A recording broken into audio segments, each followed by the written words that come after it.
Diana.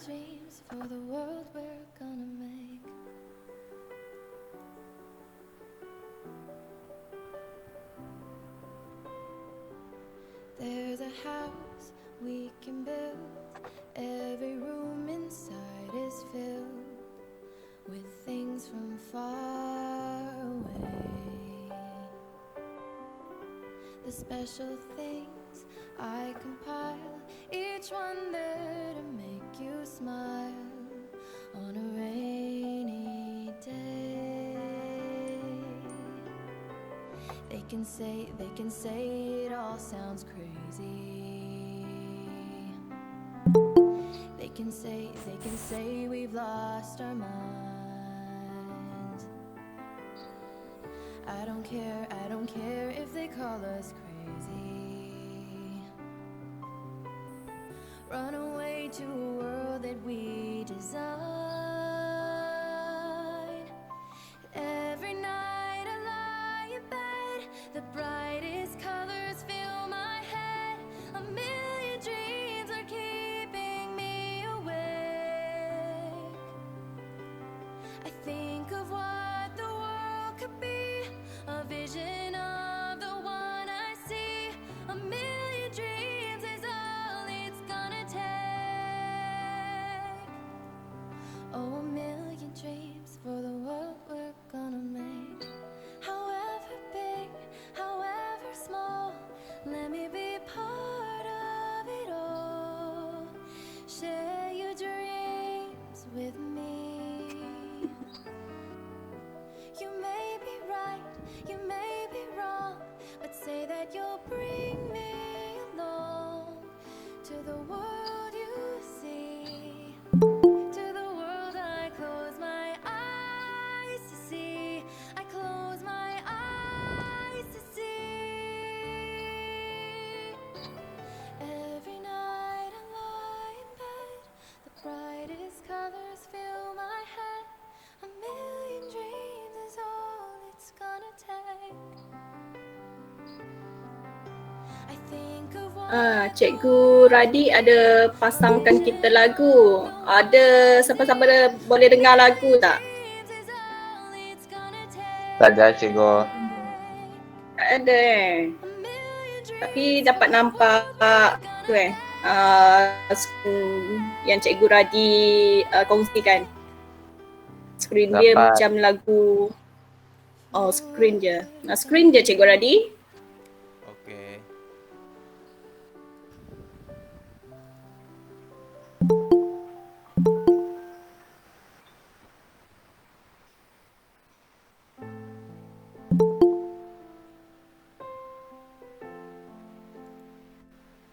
Hai Cikgu Karen, Cikgu Chang.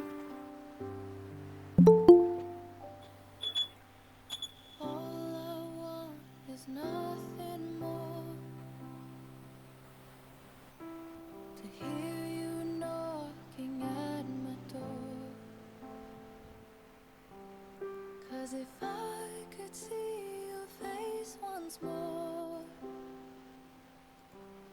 I could die a happy man, I'm sure. When you say Mun makin tu clear sih. Ya. Atau Makin yang agak tadi ya. lebih clear.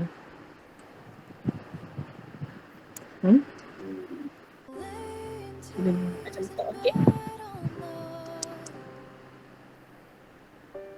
alone without you by my side.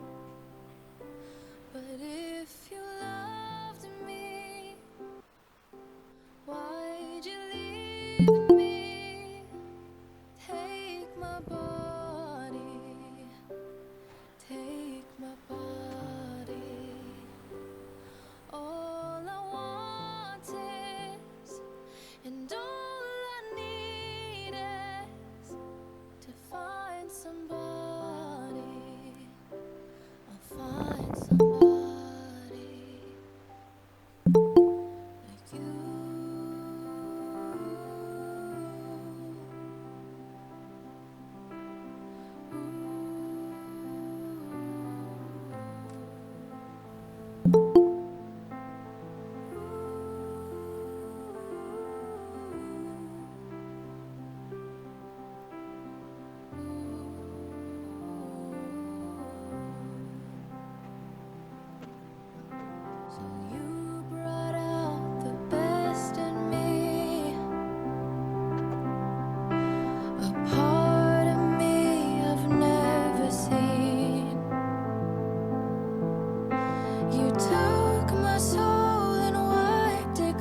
screams.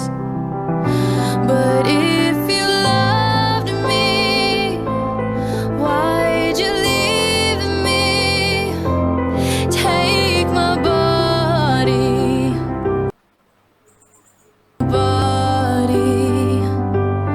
all I want is, and all I need is to find somebody. I'll find somebody like you.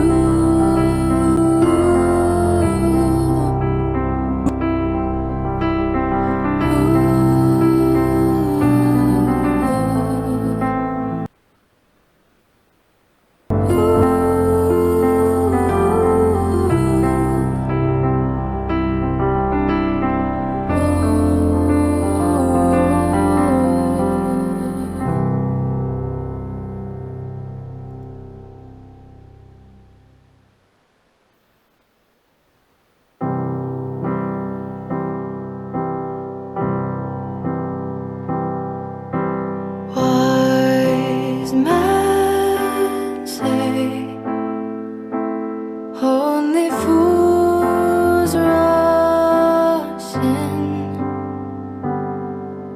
but I can't help falling in love with you. Shall I stay? Would it be a sin if I can't help falling in love with you? Like a river flows surely to the sea, darling, so it goes. Some things are meant to be. Take my hand, take my whole life too, for I can't help falling in love with you. Like a river flows surely to the sea, darling, so it goes. Some things are meant to be. Take my hand, take my whole life too, for I can't help falling in love with you. For I can't help falling in love with you.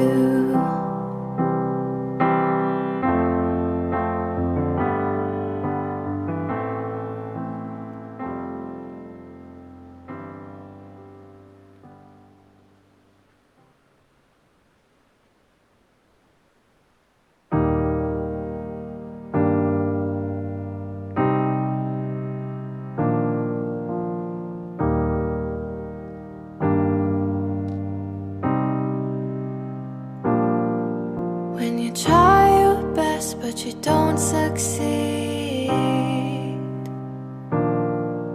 when you get what you want but not what you need, when you feel so tired but you can't sleep, stuck in reverse,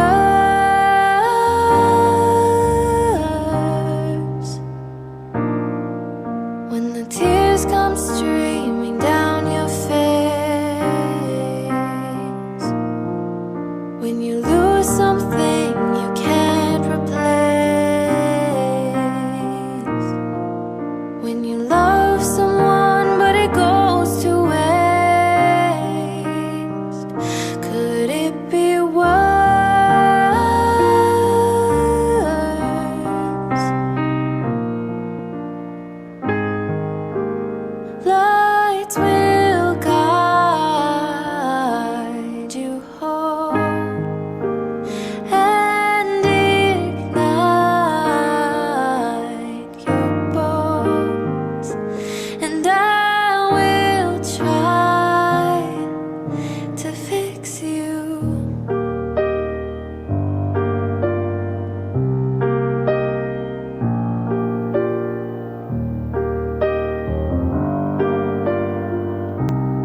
Bismillahirrahmanirrahim. Assalamualaikum warahmatullahi wabarakatuh dan selamat pagi semua. Okey, saya rasa buat masa sekarang kita dah boleh mula. Okey. Pertama sekali selamat datang kepada semua peserta yang sudi meluangkan masa pada hari ini. Okey. Pada pagi ini walaupun keadaan cuaca di tempat saya ni hari agak hujan, tapi kita harap semua peserta bersemangat untuk mendengar ceramah pada hari ini, terutamanya berkaitan dengan kesihatan mental iaitu anxiety. Kita maklum buat masa sekarang ramai yang mengalami stres terutamanya dan pelbagai masalah lagi yang berkaitan dengan kesihatan mental. Tambah-tambah dengan PKP yang ditambah lagi sehingga 28 Jun. Itu belum tentu 28 Jun, mungkin bersambung lagi. Okey, baiklah pada pagi ini kita mulakan program dengan menjemput Cikgu Radhi untuk memulakan dengan bacaan doa. Dipersilakan.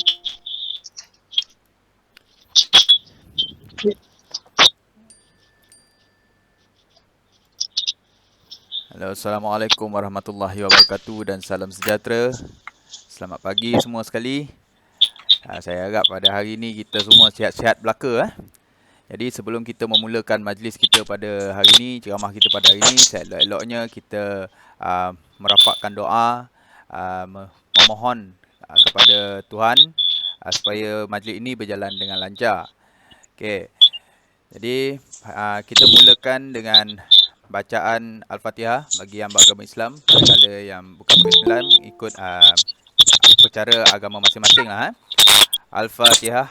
A'udzubillahi minasyaitanirrajim. Bismillahirrahmanirrahim. Alhamdulillahi rabbil alamin. Ar-Rahmanirrahim. Maliki yaumiddin. Iyyaka na'budu wa iyyaka nasta'in. Ihdinas siratal mustaqim. Siratal ladzina an'amta 'alaihim ghairil maghdubi 'alaihim waladdallin. Amin. Bismillahirrahmanirrahim. Alhamdulillahi rabbil alamin wassalatu wassalamu ala asyrafil anbiya'i wal mursalin wa ala alihi wasahbihi ajma'in. Ya Allah, ya Karim, ya Wadud, kami merafakkan rasa kesyukuran kepadamu kerana telah mengizinkan kami untuk berada dan menghadiri ceramah kesedaran kesihatan mental anxiety pada pagi ini. Ya Allah, ya Tuhan yang berkuasa melaksanakan apa yang dikehendaki, jadikanlah hari-hari yang kami lalui dimulai dengan rahmat-Mu, pertengahannya barakah dan disudahi dengan keampunan-Mu. Dan juga jadikanlah hari-hari yang kami lalui permulaan hidayah, pertengahannya kemenangan dan diakhiri dengan kecemerlangan.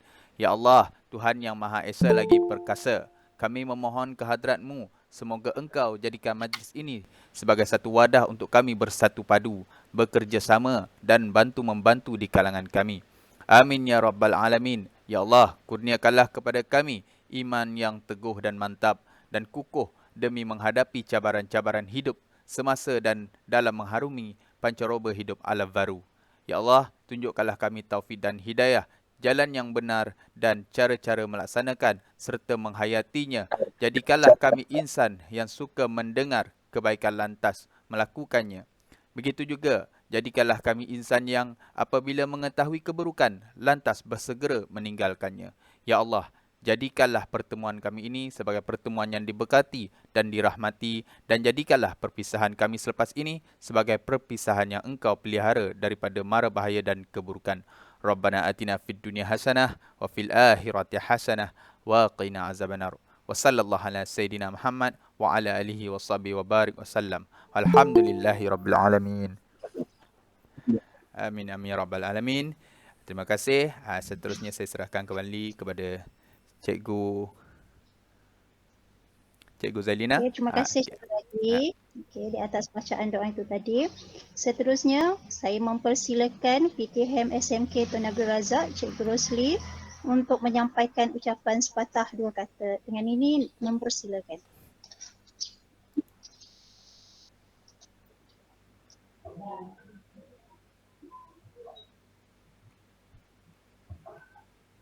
Hello. Dengar Dengar. Dengar Cikgu Rosli. Okay.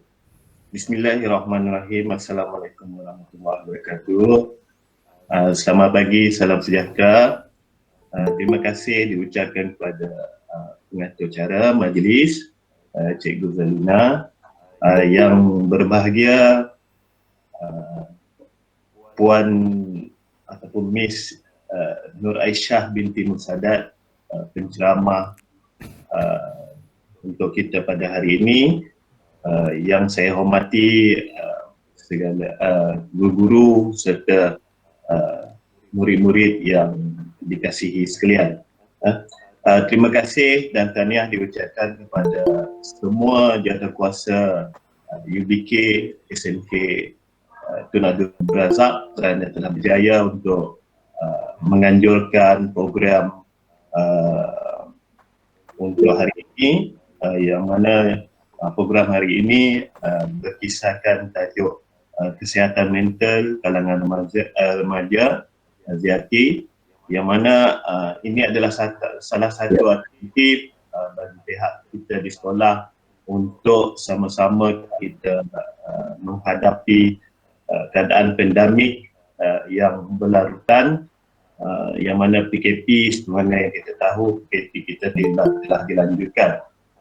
Untuk anak murid semua, kita berharap anda semua sentiasa sihat dan mampu untuk berada dalam keadaan suasana yang telah berubah ini, dan kita mengharapkan semua tetap bersemangat. Seperti mana yang sedia maklum, untuk sesi PDPR kita telah dilanjutkan pada 14 sehingga 16 bulan ini. Saya mengharapkan semua anak-anak murid kita tetap mengikuti kelas yang telah diajarkan oleh guru-guru subjek masing-masing. Jadi hari ini kita mengharapkan segala apa yang dikongsikan hari ini dapat diguna pakai dan memberi manfaat kepada kita semua. Dan sekali lagi saya mengucapkan jutaan tahniah dan terima kasih kepada semua ahli jawatankuasa yang terlibat secara langsung dan tidak langsung bagi menjayakan program pada pagi ini. Itu saja daripada saya. Wabillahi taufiq wa hidayah. Wassalamualaikum warahmatullahi wabarakatuh.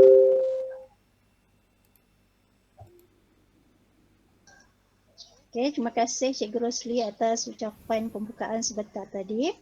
Seterusnya, sebelum saya jemput penceramah, eloklah kita berkenalan dulu dengan penceramah kita pagi ini, iaitu Puan Nur Aisyah binti Mushadat. Okey, beliau memperolehi ijazah sarjana muda bioperubatan dari MSU dan kini berada dalam tahun akhir sarjana sains kaunseling di UNIMAS.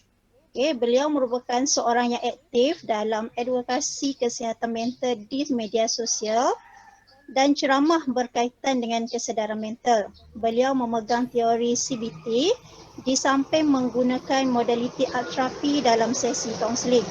Beliau turut menerapkan konsep self-compassion dalam memberi pendidikan psikologi kepada klien serta program kesihatan mental.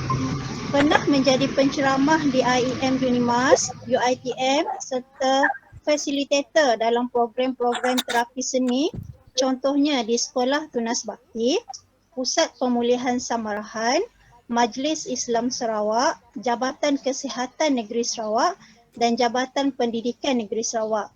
Begitulah sedikit latar belakang penceramah pada hari ini. Diharapkan pengalaman yang beliau perolehi selama ini dapat dikongsi pada pagi ini untuk sama-sama kita menempuhi keadaan sekarang. Majlis dengan ini mempersilakan penceramah kita.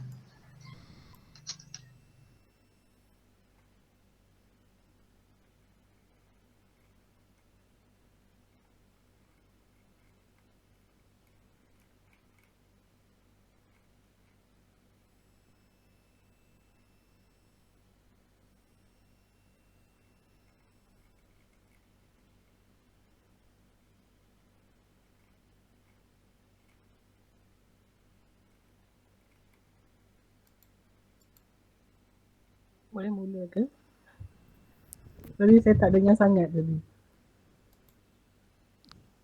Boleh cikgu. Oh, okey. Sebab dekat sini hujan, memang suara mungkin agak tak clear sangat lah. Okey, baik. Terima kasih kepada Cikgu Zairina tadi ya. Terima kasih kerana memperkenalkan saya dan terima kasih kepada sekolah SMK Tun Abdul Razak. Ya, betul eh? Dulu dikenali sebagai sekolah Dragon ya.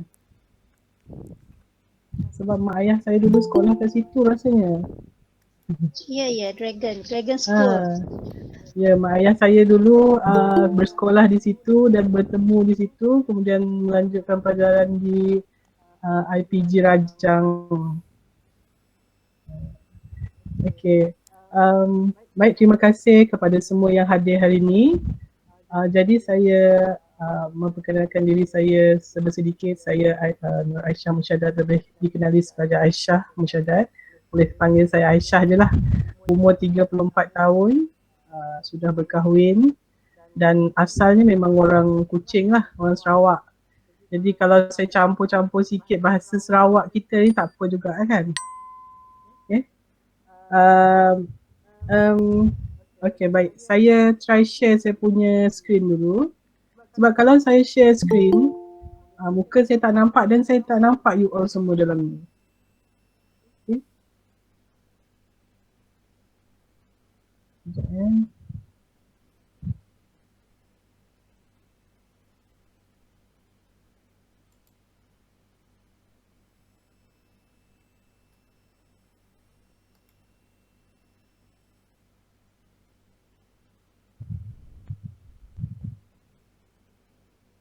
Okay, boleh nampak Boleh cikgu? Boleh nampak screen saya? Boleh cikgu. Okay, terima kasih. Okay, baik. Kita punya tajuk hari ini namanya ceramah kesedaran kesihatan mental ataupun lebih dikenali sebagai mental health awareness. Sekarang ni memang popular lah di media sosial apa semua. Dan orang sekarang ni lebih terbuka untuk bercakap tentang kesihatan mental, terutamanya generasi muda kita sekarang. Yang remaja, yang sekolah menengah di college apa semua, mereka lebih terbuka untuk bercakap tentang kesihatan mental. Berbanding kita zaman dulu-dululah, kalau cakap tentang kesihatan mental saja, ia melibatkan benda-benda yang negatif aja semua. Maksudnya, kalau sebut mental, apa yang terlintas di fikiran kita? Orang cakap kau ni mental lah. Kan? Kalau orang cakap kau ni mental, dia memang merujuk kepada gila lah. Orang dulu cakap kan gila. Ataupun gila isim. Memang dia tu dibayangkan sebagai seorang yang berjalan-jalan di pasar Satok. Pakai baju yang koyak rabak, rambutnya serabai. Buat kata orang Sarawak, unsa anseh bukan. Memang stigma tentang kesihatan mental ni masih menebal dulu. Tapi sekarang ni syukur Alhamdulillah, generasi muda kita sekarang ni lebih terbuka untuk bercakap tentang kesihatan mental. Jadi apa sebenarnya kesihatan mental? Okay. Kalau boleh saya nak tengok dalam ruangan chat, share dekat situ apa yang dimaksudkan dengan kesihatan mental. Peserta-peserta hari ini, cikgu-cikgu yang saya hormati dan pelajar semua boleh share dengan kita apa yang dimaksudkan dengan kesihatan mental. Your first thought lah. Okay, kita bagi masa sikit.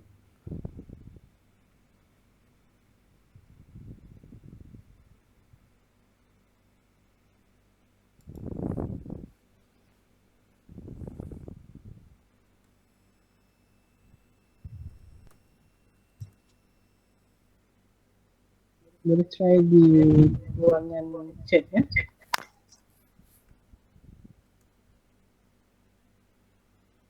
Tapi saya tak nampak pula. Sekejap.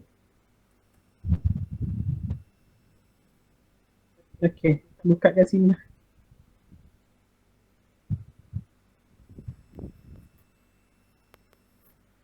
Belum lagi.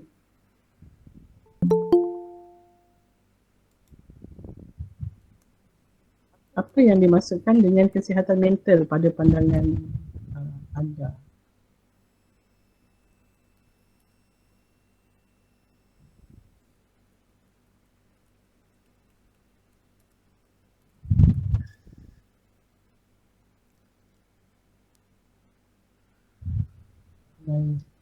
Di situ ada nampak mempengaruhi kesejahteraan dari segi pemikiran, emosi dan tindakan, tahap kesejahteraan psikologi seseorang, ekspresi emosi untuk sesuaikan diri dalam pelbagai tekanan, keadaan kesihatan kognitif dalam menghadapi kehidupan seharian. Baik, nampaknya ramai yang lebih yang sudah arif lah tentang kesihatan mental kat sini. Okey, baik. Terima kasih semua atas jawapan. Mengendalikan tekanan dengan baik. Okey. Kita kembali kepada slide kita tadi.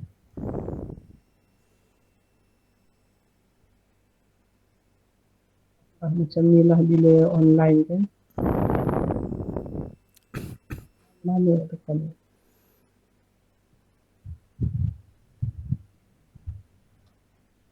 Okey. Apa itu kesihatan mental? Seperti yang dikongsikan oleh cikgu-cikgu tadi, kesihatan mental tu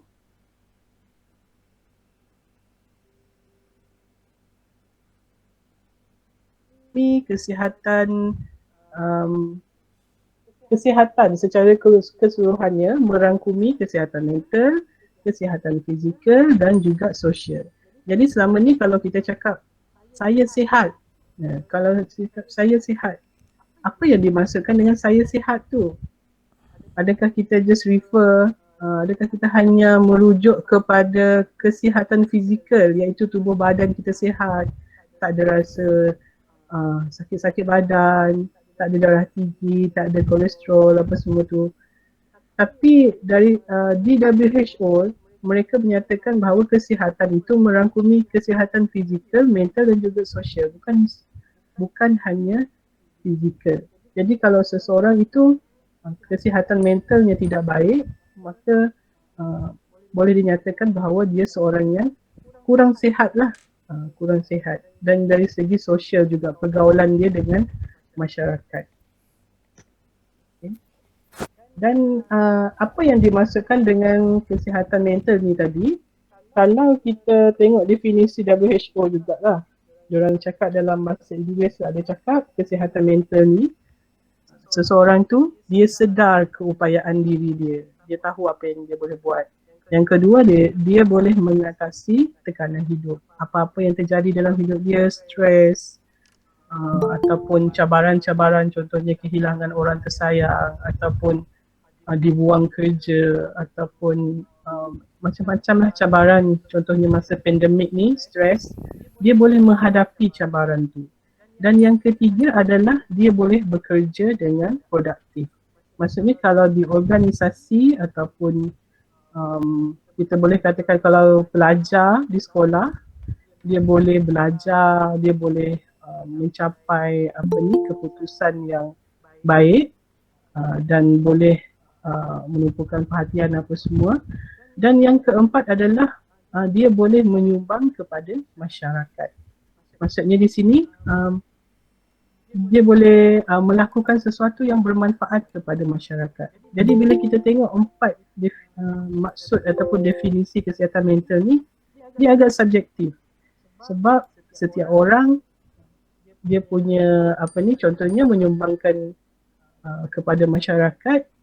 Adakah dia tu seorang volunteer, sukarelawan, ataupun dia tu duduk di kampung mengajar orang mengaji, pun boleh dikira sebagai menyumbang kepada masyarakat. Jadi kesihatan mental ni bergantung kepada individu tersebut. Jadi setiap individu, kita cakap dia sihat secara mental, tak semestinya dia seorang ni begini, dia jadi jutawan ataupun kerja yang baik-baik, yang kerja kerajaan orang cakap kan, dia tu sihat dari segi mental sebab dia boleh pergi bekerja. Tapi orang yang dia duduk di kampung, dia buat kerja kampung, dia berkebun apa semua, boleh bergaul dengan masyarakat orang kampung pun dikira sebagai orang yang sihat secara mental ni. Jadi di sini menunjukkan tadi WHO cakap fizikal, mental dan sosial, barulah seorang tu dikira sebagai sihat. Terusnya saya nak tekankan di sini bahawa isu kesihatan mental ni tidak sama dengan penyakit mental. Okay? Sebab kalau kita cakap kesihatan mental, ramai orang menganggap bahawa kesihatan mental ni kalau tak sihat, dia ada skizofrenia, dia ada depressive disorder, dia ada anxiety disorder, dia makan ubat, dia dah dapat rawatan, masuk ward psychiatry. Tak semestinya isu kesihatan mental ni begitu. Jadi isu kesihatan mental ni sebenarnya dihadapi oleh hampir semua orang. Okay? Jadi contohnya, apa contoh isu kesihatan mental? Burnout, stres. Setiap hari kita stres kan, menghadapi stres. Macam sekarang MCO, stres, tak dapat pergi kerja, tak dapat jumpa kawan di sekolah. Ataupun untuk pelajar, stres, duduk rumah, belajar secara PDPR, tak dapat jumpa kawan, stres. Ataupun burnout. Burnout tu lambakan kerja yang banyak, bos bagi kerja banyak ataupun cikgu bagi homework banyak, sampai rasa macam buat tu bukan dengan sepenuh hati. Rasa bila tengok dia homework tu rasa nak marah. Tengok dia kerja rumah rasa nak bosan lah tengok kerja rumah kan. Itu contoh burnout lah, simptom-simptom burnout. Dan juga anxiety.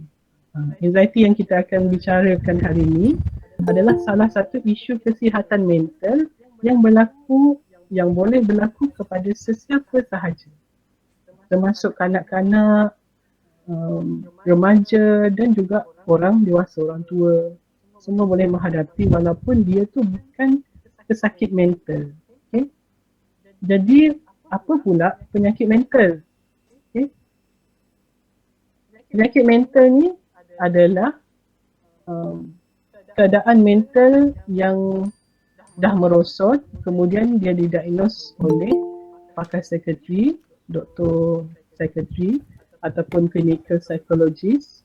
Nanti saya akan terangkanlah apa beza kaunselor, psikiatris dan psikologis, siapa yang perlu kita jumpa.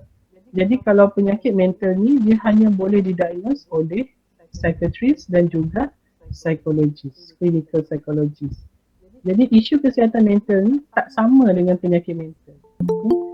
Jadi bila kita cakap tentang isu kesihatan mental, dia sepatutnya diambil berat oleh semua orang. Orang yang sihat, orang yang tak ada penyakit mental. Sebab apa? Sebab bila risiko penyakit mental kita meningkat, bila kesihatan mental kita menurun, risiko penyakit mental kita akan meningkat. Okay, dia lebih berisiko untuk mendapat penyakit mental. Yalah kalau macam isu kesihatan mental ni, setiap hari kita rasa stres, kita rasa anxiety.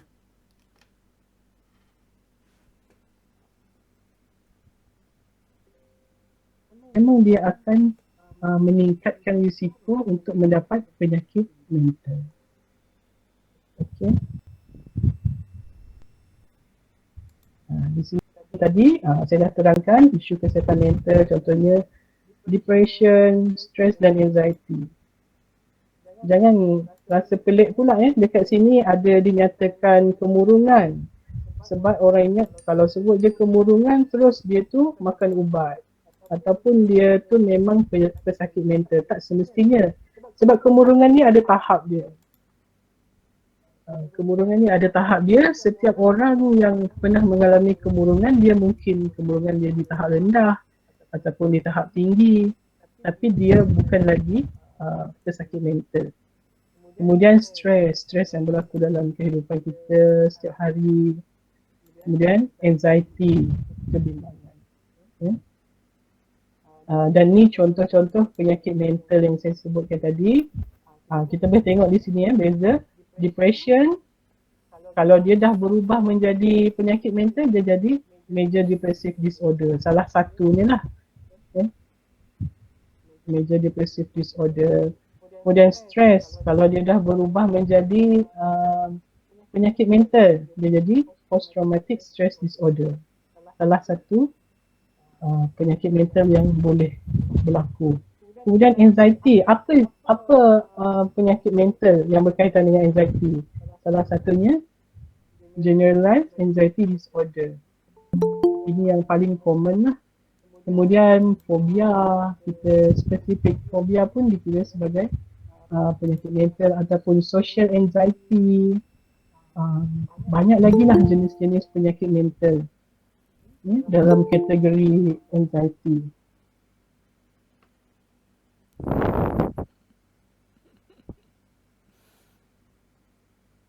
Kita boleh tengok kalau ada soalan ke, sebab saya rasa macam bercakap seorang-seorang. Dah lah tak nampak muka kan.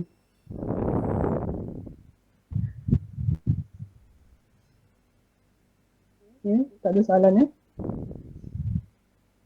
Setakat ni okey?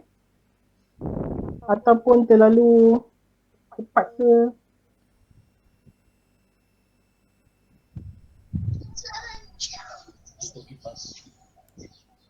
Setakat ni okey Puan. Okey. Okey. Baik.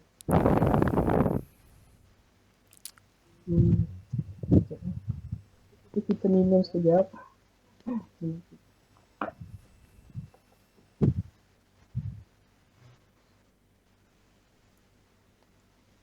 Jadi hari ni kebanyakannya student ke, cikgu ke, macam mana peserta hari ni, Cikgu Mutina?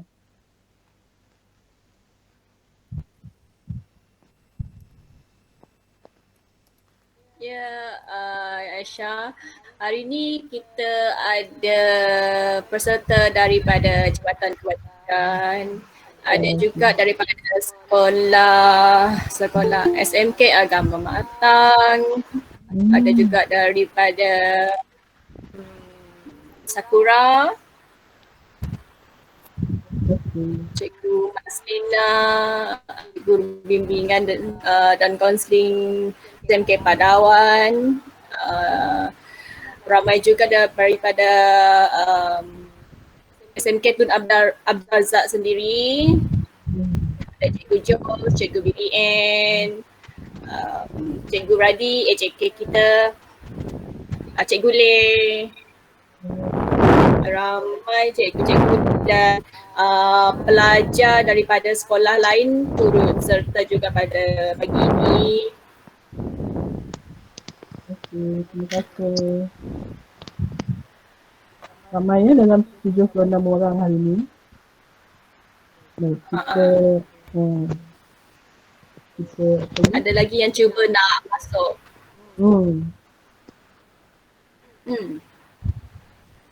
Okey. Terima kasih Cikgu Martina. Sama-sama. Kita masuk ke sini pula.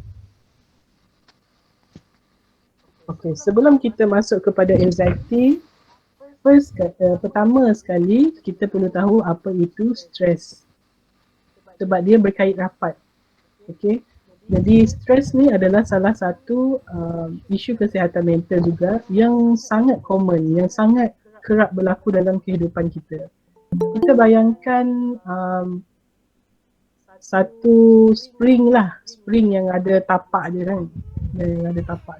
Bila kita letakkan bebanan ke atas spring tu, contohnya batu kita letak atas tu. Batu tu menggambarkan stresor ataupun benda-benda yang menyebabkan kita stres. Contohnya bos marah hari ni ataupun saya kena denda dengan cikgu hari ni. Okay, jadi itu salah satu stresor. Jadi bila batu tu diletakkan di atas tapak yang ada spring tadi, dia akan ke bawah lah, dia ditekan ke bawah. Jadi itu adalah stres. Stres. Jadi apabila batu itu dialihkan, spring itu akan naik balik. Kan? Memang sifat spring tu macam tu kan. Kita letak batu, dia turun ke bawah. Tapi bila kita alihkan batu tu, dia akan naik ke atas. Jadi itu adalah stres yang common, yang biasa berlaku dalam kehidupan kita. Okay. Jadi itu adalah benda yang sihat.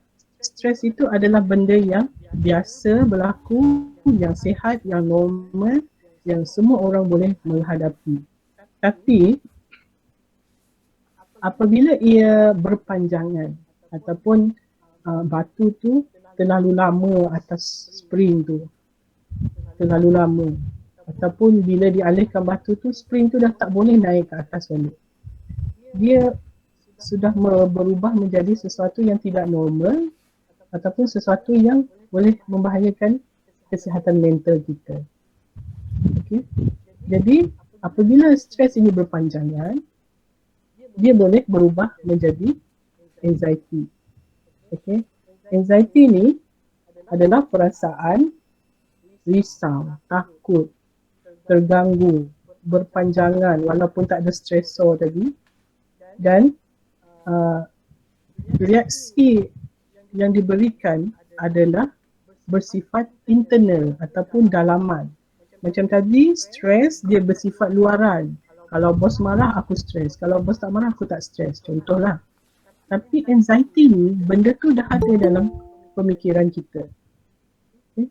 Maksudnya, walaupun bos tak marah, masih rasa anxious, masih rasa bimbang, risau. Risau nak buat kerja, takut bos marah. Risau nak kalau buat salah, cikgu marah. Risau nak pergi sekolah, takut kena bully dengan kawan. Okay.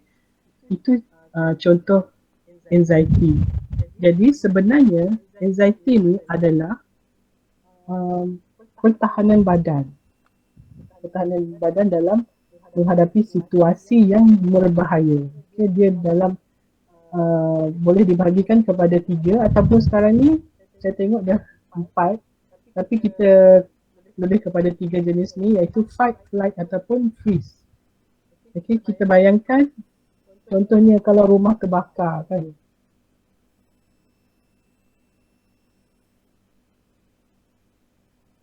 Yang normal, yang ada perasaan, ada fikiran. Bila nampak rumah terbakar, apa perasaan kita? Of course kita rasa nervous, rasa takut, rasa tiba-tiba badan kita jadi berdebar-debar. Tiba-tiba kita berpeluh, lepas tu otot kita jadi tegang. Okay? Bila nampak rumah terbakar. Sebab apa? Benda ni adalah sesuatu yang berbahaya secara fizikal. Jadi badan kita memberi respon, oh kau dalam bahaya ni. Rumah tengah terbakar, takkan nak duduk je kan. Kalau orang yang normal memang dia akan lari lah. Jadi badan kita memberi respon sebegitu sebagai satu pertahanan diri untuk menyelamatkan diri sendiri. Okay. Okay. Contoh yang kedua, bila nampak ni, ada orang fobia dengan ular ataupun nampak je gambar ni terus macam meremang bulu roma ada orang nak. Sebab apa? Sebab dalam badan kita dah ada satu pengalaman ataupun pernah diajarkan sebelum ini bahawa ular itu ular tedung. Ni ular tedung. Memang saya sengaja pilih gambar ular tedung. Ular tedung ni berbisa, boleh membunuh kan.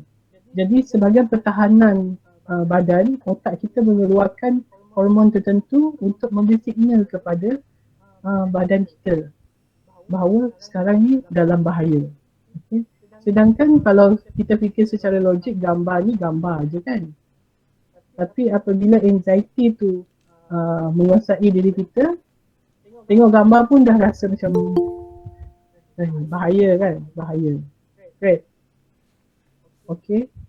Boleh faham ya apa maksud anxiety. Okay, jadi di sini adalah profil anxiety, iaitu yang pertama adalah physical reaction.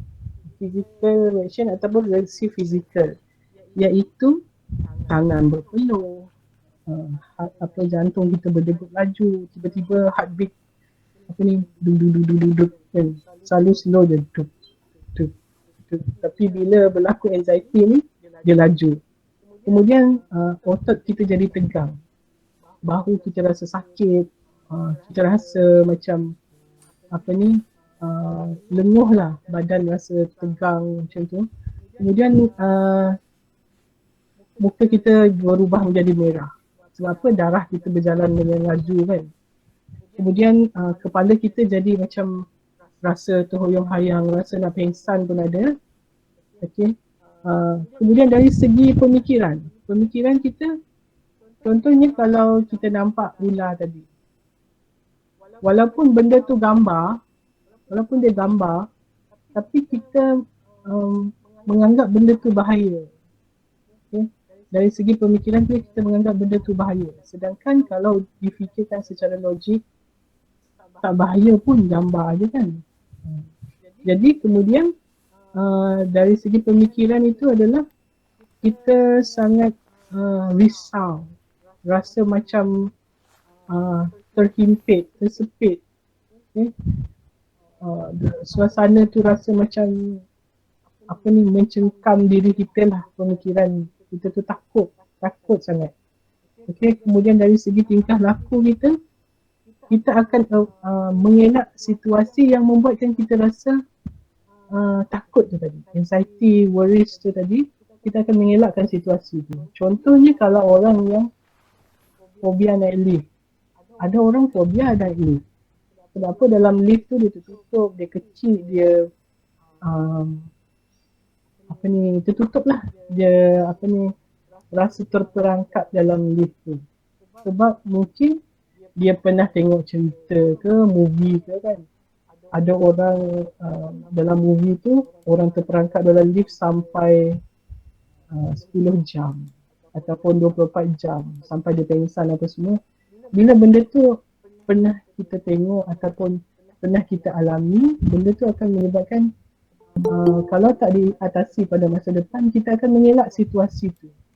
Okay? Itu salah satu contoh tingkah laku. Kita elak naik lift, sanggup naik tangga sampai tingkat 10.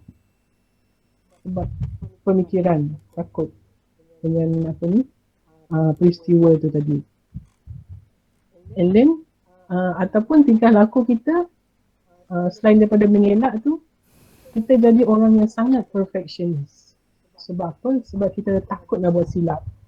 Masa kecil-kecil dulu, mak ayah mendidik dengan cara yang sangat keras. Kalau buat silap, terus kena rotan ataupun kena ikat ke pokok mangga, gigit kerengga kan. Zaman dulu-dulu lah. Dia jadi satu perkara yang membuatkan kita takut nak buat silap, takut sangat nak buat silap. Okay? Takut nak keluar. Jadi kita jadi orang yang sangat berjaga-jaga dalam perlakuan kita. Okay? Kita jadi orang yang perfectionist. Kalau basuh pinggan,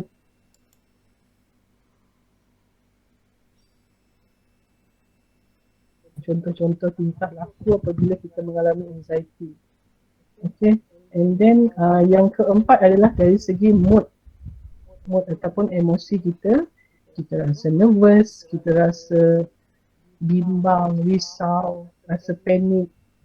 Kalau nak naik flight tu, kadang-kadang ada orang dia bila dengar cerita MH17 bila 370, okay, bila dengar je berita tu terus rasa macam takut nak naik flight. Bila nampak nampak flight je terus terbayang benda tu meletup ke, jatuh ke, rasa macam tu sebab pengalaman pernah melihat situasi yang macam tu. Okay. Jadi apa punca-punca anxiety ni berlaku? Macam yang saya sebutkan tadi, yang sebelah kiri ni trauma. Maknanya benda tu dialami sendiri oleh individu tersebut. Trauma tu contohnya dia didera ataupun dia pernah dirogol ataupun dia pernah dibuli di sekolah. Okay, contohnya. Jadi bila trauma tu berlaku kepada diri dia, dia akan menyebabkan perasaan takut, bimbang, risau. Kalau orang yang pernah mengalami sexual abuse ya, bila nampak lelaki je dia rasa macam takut nak dekat. Ada kes yang saya baca, bila dia dengar cerita, ini baru dengar cerita je, dia dengar cerita ada sumbang mahram kawan dia, ayah dia mencabuli anak dia, dia terus rasa macam takut nak dekat dengan ayah dia sendiri. Walaupun dia dengar dia cerita tu, itu yang sebelah kanan lah apa yang diperhatikan. Maksudnya pengalaman, bukan pengalaman dia sendiri tapi pengalaman orang lain membuatkan dia rasa takut, risau benda tu berlaku kepada diri dia sendiri. Okay. Kemudian pengalaman yang ekstrim. Pengalaman yang ekstrim maksud contohnya dia pernah kena culik, sampai dia diseksa ke, pengalaman yang sangat mengerikan lah orang cakap. Jadi dia jadi orang yang takut nak keluar seorang-seorang, takut nak berjalan di tempat yang sunyi. Dan fikiran-fikiran takut tu sentiasa datang sebab pengalaman ekstrim tu tadi. Kemudian penyakit, biasanya kalau orang ada kanser, kalau dah sampai stage 4 kan, dah fasa yang keempat, dia sentiasa rasa dia tu nak tak lama lagi hidup, lama lagi umur kami tu. Dia sentiasa rasa macam tu. Okay. Jadi penyakit ni dia memberi kesan juga. Dia jadi anxious, dia jadi anxiety. Sampai ada orang dia tak boleh tidur sebab dia takut dia akan mati dalam tidur. Jadi benda-benda ni adalah punca berlaku anxiety dan juga kematian. Contohnya ahli keluarga yang meninggal, ada ahli keluarga meninggal. Jadi dia sangat takut. Ada orang dia sangat takut nak berjauhan dengan, contohnya ayah dia dah meninggal. Okay. Jadi dia ada satu kekesalan, dia takut nak tinggalkan ibu dia. Takut kalau ibu dia meninggal ke, dia tak ada kat situ. Dia jadi anxious, dia tak dapat nak bekerja jauh sikit ataupun meninggalkan rumah lama sikit. Ada risau benda tu akan berulang. Okay. Kemudian yang di sebelah kanan ini adalah apa yang diajarkan dari kecil. Contohnya macam yang saya cakap tadi, kalau ibu bapa ni jenis yang sangat tegas, ini tak boleh, itu tak boleh, kalau buat salah sikit kena denda yang teruk, kena pukul, kena macam-macam lah denda yang menyebabkan anak tu rasa fobia nak buat benda tu lagi. Tapi kalau dia dah terlalu melampau, anak tu akan jadi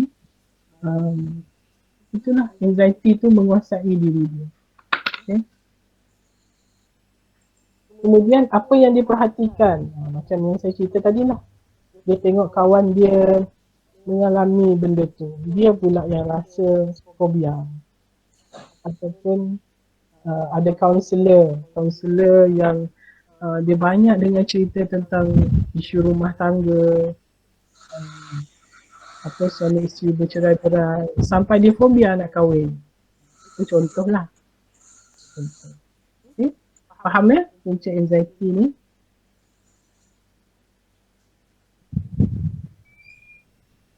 Okey. Berapa minit lagi masa kita? Sehingga pukul 9 kan? 9? Sorry, hingga pukul 10. Hingga pukul 10. Okay. Saya takut lama sangat. Okey, jadi di sini tadi kita tengok ancaman ataupun threat tadi secara fizikal contohnya tadi yang saya tunjuk, rumah terbakar ataupun ada ular ataupun ada harimau dalam hutan kan. Itu contoh-contoh fizikal yang logik lah kita takut. Okay. And then kita ada ancaman mental. Contohnya situasi yang membuatkan kita rasa hampir gila. Kita takut kita hilang kewarasan. Ataupun sosial. Sosial contohnya kalau ancaman sosial ni kita takut kita akan dipinggirkan, akan dipulaukan oleh kumpulan kita. Contohnya budak-budak contohnya pelajar yang ada grup dia sendiri kan. Dia takut kalau dalam grup tu dia dipinggirkan. Jadi dia buat something tu sebab tak nak dipulaukan oleh kawan dia. Orang cakap peer pressure kan. Tekanan dari rakan sebaya. Jadi dia buat sesuatu tu contohnya kalau merokok lah. Contohnya dalam 10 orang tu kawan dia lelaki semua merokok. 9 orang merokok. Dia rasa dia perlu menyesuaikan diri dia dengan kumpulan tu. Pun dia rasa, aku kena merokok juga. Nanti aku lain daripada orang lain, diorang tak nak kawan dengan aku. Itu salah satu contoh ancaman sosial. Jadi anxiety ni berlaku juga disebabkan oleh situasi yang begitu. Okay. Okay. Macam mana kita nak membezakan anxiety tu okey ataupun tidak? Ataupun anxiety tu normal ataupun sudah berubah menjadi satu kecelaruan. Puan, maaf kerana mencelah. Nak tanya apa bezanya kemurungan dengan anxiety? Adakah benda yang sama? Okey, terima kasih. Kemurungan ni, okey, saya bagi satu analogi yang ringkas lah. Anxiety adalah pemikiran bahawa kita memikirkan sesuatu benda tu belum berlaku ataupun pada masa depan, ataupun kita menyangkakan benda itu akan jadi sangat teruk. Okay, maksudnya kita future lah kepada masa depan. Kita risau tentang masa depan. Kita anxious apa akan berlaku selepas ini. Tapi depression tu lebih kepada masa silam. Maksudnya dia bersedih, dia rasa kehidupan dia gagal, dia rasa aku ni tak ada pencapaian. Maksudnya benda-benda yang dah berlaku dalam kehidupan dia lah, benda yang lepas. Tapi dia punya simptom pun lain. Macam anxiety ni, dia lebih kepada macam yang saya cakap tadi lah, fight flight response. Dia lebih kepada simptom-simptom fizikal, contohnya macam seolah-olah kita nak menyelamatkan diri. Tapi kalau depression, dia lebih kepada simptom-simptom yang bersifat pasif. Maksudnya dia tak nak makan, dia susah nak tidur, dia jadi mencederakan diri, ataupun dia dia mengasingkan diri daripada orang lain. Okay? Itu depression. Okay? Okay tak? Jelas tak?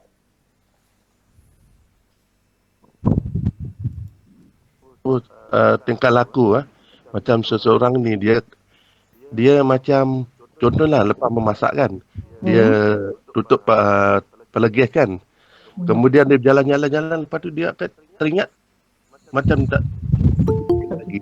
Lepas tengok, lepas tu berjalan lagi, dia macam berulang-ulang kali dia macam rasa macam pelegis tu tak ditutup. Adakah itu salah satu simptom anxiety? Ya, itu salah satu simptom anxiety. Sebab apa? Sebab dia risau sesuatu yang belum berlaku ataupun tak berlaku. Dia rasa tak tutup tu sebab apa? Sebab dia rasa kalau tak tutup nanti meletup dapur, ataupun benda tu pernah berlaku sebelum ni. Jadi dia risau apa akan berlaku. Sebab tu dia rasa macam ulang alik macam tu. Okey, faham. Sebab kalau dalam anxiety disorders sebelum ini, DSM yang sebelum ini, OCD adalah salah satu disorder yang termasuk dalam anxiety disorder. Okay. Tapi tak semestinya lah kalau otak tutup gas tu dia OCD. OCD ni obsessive compulsive disorder. Maksudnya dia sentiasa rasa risau tentang sesuatu secara berlebihan. Oh, okey. Okay. Okay, terima kasih Puan. Okay. Okay, kita balik kepada normal ataupun disorder. Apa yang dimaksudkan dengan anxiety tu dikira masih normal. Okay.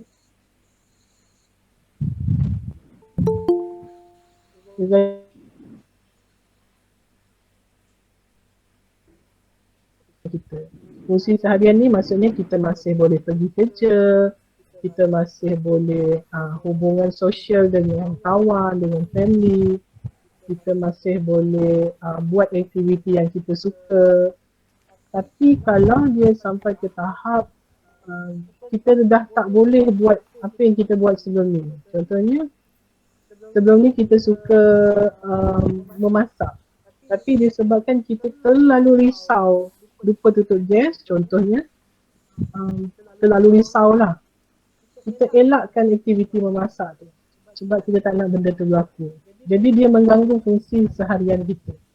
Ataupun kalau kita terlalu anxious sampai kita tak nak pergi kerja, kita rasa macam nak berhenti kerja terus sebabkan kita risau bos marah kita risau dipulaukan oleh rakan-rakan sekerja, ataupun kita risau fail dalam exam terus kita berhenti sekolah kerana kerisauan ataupun anxiety tu dia mengganggu kehidupan kita. Jadi benda tu sudah dikategorikan dalam kategori disorder. Okay, dan disorder ni kita tak boleh diagnose sendiri, kita tak boleh cakap oh aku rasa macam ni, memang anxiety disorder lah ni. Tak, sebab dia disorder ni hanya boleh di diagnose oleh doktor psikiatri dan juga clinical psychologist. Jadi benda tu kita tak boleh senang-senang diagnose lah. Mesti pakar yang diagnose. Okay. Kita dah belajar tentang anxiety, kita dah tahu puncanya, simptomnya. Tapi macam mana kita nak mengatasi anxiety ni daripada menjadi lebih teruk? Jadi saya suka berpegang kepada 4 konsep ni, iaitu biologi, psikologi, sosial dan juga spiritual. Apa yang dimaksudkan dengan biologi? Apa yang dimaksudkan dengan biologi? Biologi ni dalam bahasa mudahnya kita punya sistem tubuh badan lah, ataupun hormon dalam otak kita. Sebab cara kita berfikir, emosi, kadang-kadang dia dipengaruhi oleh hormon dalam otak kita. Okey, jadi macam mana kita nak mengatasi dengan cara menstabilkan hormon kita? Kita buat benda-benda yang macam kita jaga kesihatan fizikal juga. Kita selalu exercise, kita makan makanan yang sihat, ataupun kita cukupkan tidur, kita amalkan yoga, kalau orang suka buat yoga ke tai chi ke kan, itu benda-benda yang secara fizikalnya boleh menstabilkan hormon dalam otak kita. Sebab kalau orang yang suka bersenam, orang yang suka bersenam dia akan mempengaruhi penghasilan serotonin dalam badan. Ini salah satu hormon yang membuatkan kita gembira, yang membuatkan kita kurang stres, kurang risau. Jadi bila kita selalu bersenam, dia akan mempengaruhi cara ataupun emosi kita. Okay. Kemudian dari segi psikologi ni adalah cara kita berfikir, macam mana kita nak kontrol kita punya fikiran. Jangan kita perlu mengajar otak kita untuk melihat sesuatu benda tu secara rasional. Contohnya macam tadi saya tunjuk gambar ular kan, ular. Kita perlu kalau kita rasa takut yang melampau-lampau sampai nak melompat daripada kursi tengok gambar ular tu tadi, kita perlu ajar fikiran kita, benda ni tak bahaya lah, gambar je pun. Kita perlu ajar fikiran kita macam tu. Maksudnya janganlah kita bercakap seorang-seorang kan, kita cakap dalam hati lah, dalam hati. Cakap kat diri kita sendiri, benda ni tak bahaya pun. Ataupun kalau kita sedang mengalami macam dalam lift kan, tiba-tiba rasa berpeluh, rasa dada sesak, rasa macam nak pengsan dengan dalam lift sebab fobia dengan lift tu, kita cakap kat diri kita sendiri, kalau berlaku apa-apa ni, aku boleh call maintenance, dia ada tuliskan nombor dalam lift tu. Jadi kita kumpulkan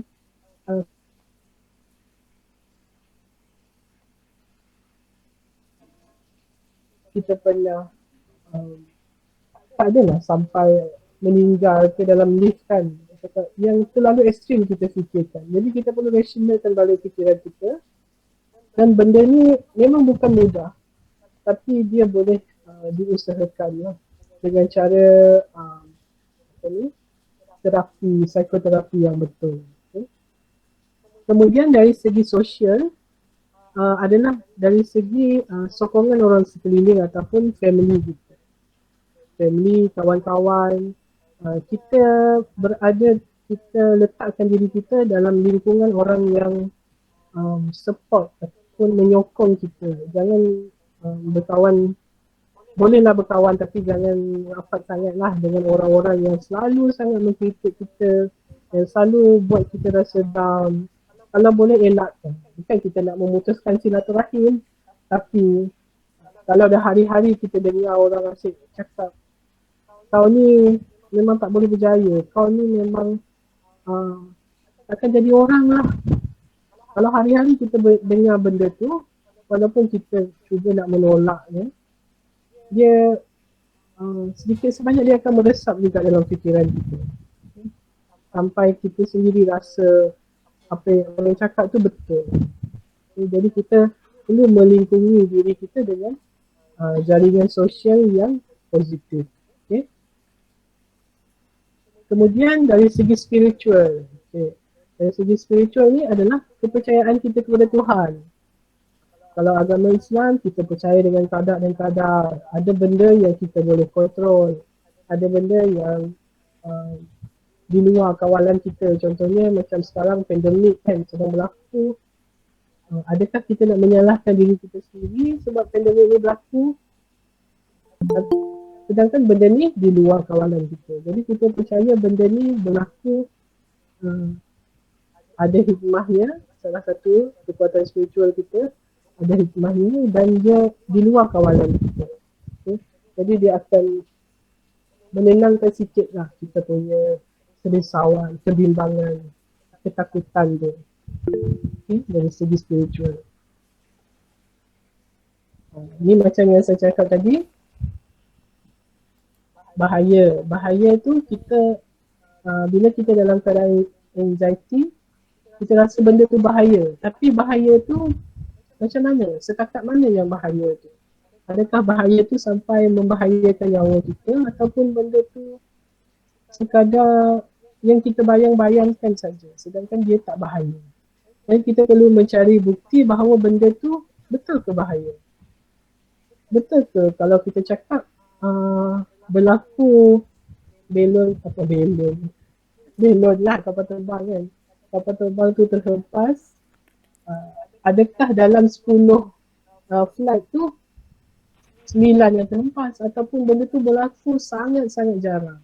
Okay? Jadi kita mencari bukti untuk membuktikan bahawa bahaya tu taklah sekerap ataupun seteruk yang kita sangkakan. Jadi ni cara kita memperbetulkan pemikiran kita. Kemudian bahaya tu diimbangi dengan pula kemampuan kita mengatasi. Macam saya cakap tadi dalam lift kan, kalau kita takut lift tu akan rosak, tiba-tiba berhenti, dekat situ kan ada nombor technician tu. Kita siap-siap lah sediakan. Ataupun kita bagi tahu kawan kita pergi kat mana kan. Kalau kita tak balik-balik nanti dia boleh call polis ke apa. So kita punya persediaan tu akan membantu mengurangkan kita punya tahap anxiety ataupun ketakutan kita tadi. Dan juga dari keupayaan diri. Maksudnya kalau kita pernah menghadapi situasi tu, contohnya situasi kita gagal dalam exam, kita pernah mengalami benda tu, tapi bila kita duduk balik exam tu, kita lulus. Jadi bila benda tu berlaku lagi, kita tak mintalah kita fail exam kan. Tapi kalau dia berlaku, kita ingat balik keupayaan diri kita. Aku pernah duduk balik exam ni, aku lulus. Jadi benda tu pernah diatasi sebelum. Jadi kita cari maklumat-maklumat tentang keupayaan diri kita yang dulu-dulu yang pernah kita atasi untuk mengurangkan kita punya kebimbangan. Okay. Kemudian pengalaman lepas lebih kurang samalah. Kalau contohnya lah, kita takut nak menyeberangi sungai kan. Pengalaman lepas tak adalah setiap kali menyeberang sungai tu jatuh, tergelincir. Sekali je pun kita tergelincir kan. Jadi pengalaman lepas tu mengingatkan kita bahawa taklah setiap kali menyeberang sungai tu jatuh. Jadi dia akan membuatkan kita punya sistem dalam otak kita tu bertenang. Kau boleh buat benda ni. Boleh je menyeberangi sungai, boleh je naik lift, boleh je duduk exam kan. Jadi itu cara kita memperbetulkan cara pemikiran kita balik lah. Okey, ini saya rasa tak sempat lah nak explain. Okay. Self-compassion ini adalah satu konsep yang saya ada sebutkan dalam pengenalan saya tadi kan. Self-compassion ini adalah satu konsep di mana kalau rajin boleh buka lah dia punya website ni, selfcompassion.org. Self-compassion ni kalau dalam bahasa Melayunya lebih kepada rahmah pendiri ataupun lebih kurang macam konsep self-love, menyayangi diri sendiri seadanya. Jadi benda ni sangat membantu, menurut kajian lah, dia sangat membantu untuk pesakit anxiety dan juga depression. Okay, sebab self-compassion ni konsep dia kita menghargai diri kita buat baik kepada diri kita sebagaimana kita buat baik kepada kawan baik kita. Contohlah, kawan baik kita ni baru je kematian isteri contohnya. Kawan baik kita baru kematian isteri. Adakah kita nak cakap saja, kau ni tak payahlah bersedih sangat. Ibu dah sedih gila bah. Sanggup ke kita cakap macam tu? Ibu dah sedih gila bah, cari dah perempuan lain dari sini. Sanggup ke kita cakap macam tu dengan kawan kita? Tapi kalau benda tu berlaku kepada diri kita, ada orang dia menafikan perasaan tu. Contohnya kalau isteri saya meninggal, isteri saya lah, isteri orang meninggal, meninggal. Adakah kita cakap dengan diri kita, pun tak payahlah sedih sangat, aku nak sedih gila mah, apa bila kau sedih? Kita patut sedih, kita patut gembira aja. Maknanya dia menafikan perasaan dia bahawa emosi ataupun grieving tu patut dirasai. Memang kita patut sedih. Emosi yang negatif ataupun positif tu patut diseimbangkan. Maksudnya jangan kita menafikan perasaan kita dan kita memberi empati kepada diri kita macam mana kita bagi kat orang lain. Kalau kita gagal, jangan kita cakap memang dah terbukti kau bodoh. Cakap kat diri sendiri tu. Kalau fail exam kan, memang dah terbukti kau bodoh ni. Fail exam. Sepatutnya kita cakap kat diri kita, kau dah buat yang terbaik. Lepas ni kau boleh usahakan lagi dengan lebih gigih. Gagal sekali tak bermaksud gagal selamanya kan. Jadi kita memberi empati kepada diri kita supaya kita boleh meneruskan kehidupan. Kita tak terlalu kritikal ataupun terlalu mengkritik diri kita sendiri. Jadi kita menerima diri kita seadanya. Okay? Ini self-compassion lah. Konsep self-compassion. Dan satu lagi, kita sentiasa ingat bahawa apa yang kita alami sekarang ni pernah berlaku kepada orang lain. Contohnya fail exam. Orang lain pun pernah fail exam. Tapi hidupnya tak berakhir di situ. Orang lain pun pernah fail SPM. Kan baru-baru ni SPM keluar. Ada orang yang fail SPM tapi dia masih boleh sambung belajar. Ataupun dia repeat balik paper kan. Paper SPM tu. Maksudnya benda tu pernah berlaku kepada orang lain. Jadi kita tak sepatutnya menghukum diri kita seolah-olah kita seorang saja yang gagal dalam hidup ni. Benda tu universal. Dia pernah berlaku kepada orang lain. Okay, nanti boleh buka website ni. Dia memang menceritakan lah tentang self-compassion. Okay, sekarang kita nak buat exercise skill.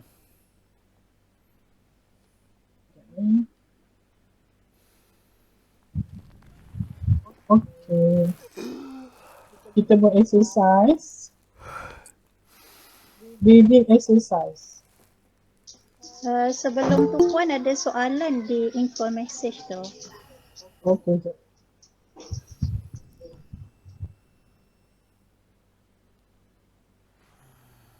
Mana?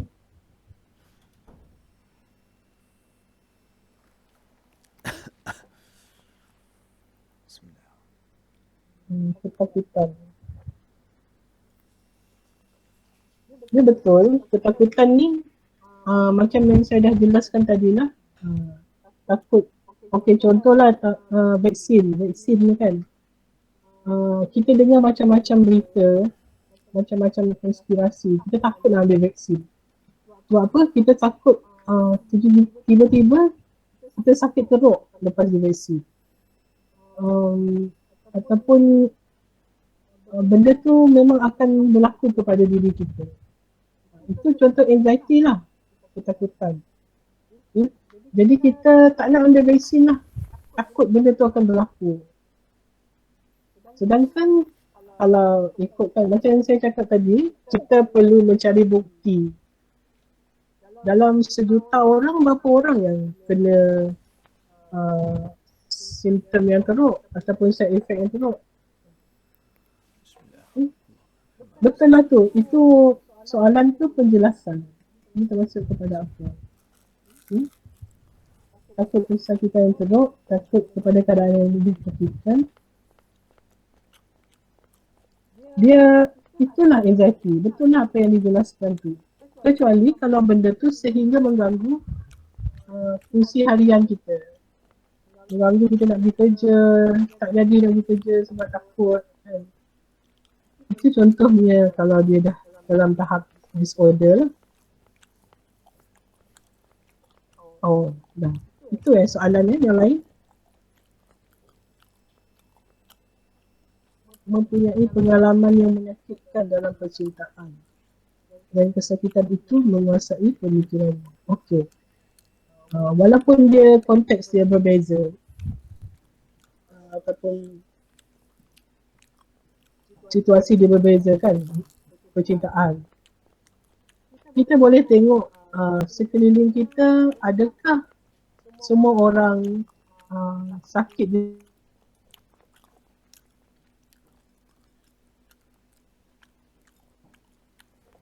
berai, ataupun dalam 10 orang tu 8 orang yang kena dera, ataupun benda tu terpencil.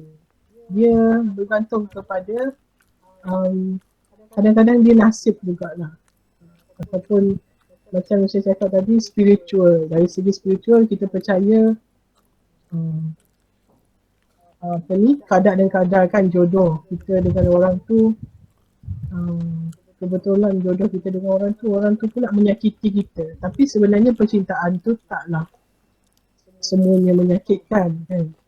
Jadi kita perlu ambil konsep tu lah. Konsep bahaya tu, threat tu dengan sokongan ataupun kekuatan diri kita untuk mengatasi. Ya. Semua benda pun lebih kurang sama. Ya.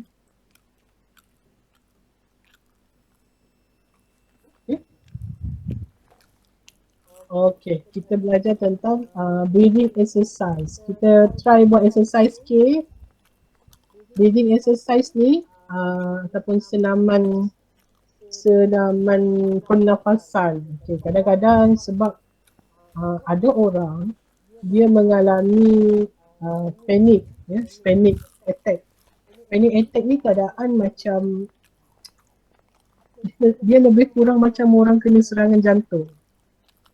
Dan banyak kes bila di-refer kepada kecemasan sebenarnya dia tu mengalami panic attack. Maksudnya tiba-tiba dah ada dia sakit. Lepas tu dia rasa tangan dia berpeluh. Dia rasa macam nak pingsan, rasa macam apa lagi perasaan tu rasa semua benda di sekeliling dia, orang bercakap suara dia jadi kuat, dia rasa macam nak gila, macam nak mati, rasa nyawa di hujung tanduk. Itu panic attack kalau sesiapa yang pernah mengalami lah.